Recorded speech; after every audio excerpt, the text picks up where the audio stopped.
السلام علیکم ورحمت الله وبرکاته. نننی ویډیو زمونږه د محبت په باره کې ده. دا ویډیو ځکه کومه ډیرو ملګرو مونږ ته کال وکړی یاره قاري صاحب مونږ ته داسې قسمه وظیفه وښایه چې زمونږه محبت دا د یو بل سړي په زړه کې هغه ولګي، ځکه مونږ ورسره ډیره مینه کوو، مونږ ورسره ډیر محبت کوو، خو هغوی مونږ سره مینه محبت نه کوي. خو هغه محبت هسې نه چې دا فضول محبت ښه دا نه، کم محبت چې په نکاح سره بدلیږي دا د هغه خلکو دپاره دا وظیفه ده.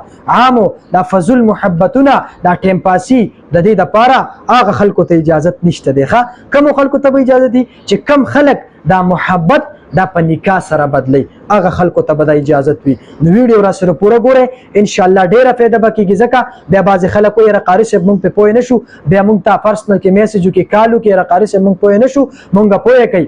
نو دې نه به ښه دی چې تاسو پوره توجه سره زما دا خبرې واورئ، انشاءالله ډیره فایده به وشي. نو که څوک وایي چې یاره زما د یو کس په زړه کې ما دپاره محبت پیدا شي، څنګه؟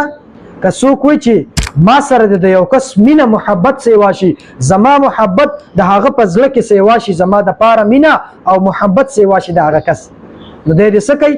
دی دې د ماسخوتن د مونځ نه بعد 3 مرتبه یعنی 3 مرتبه 3 پیرې درود شریف مخکې او 3 پیره وروسته، او په منځ کې به 300 مرتبه یا ودودو یا رؤوفو او یا رحیمو دا به ووایي، او د هغې نه بعد به فورا ذکر کوي او اوده بشي.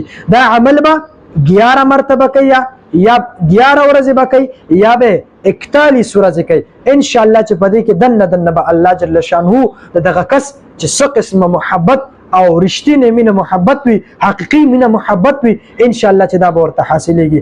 عمل څه دی؟ ډېر اسان دی، بیا ورته غوږ شئ. څوک چې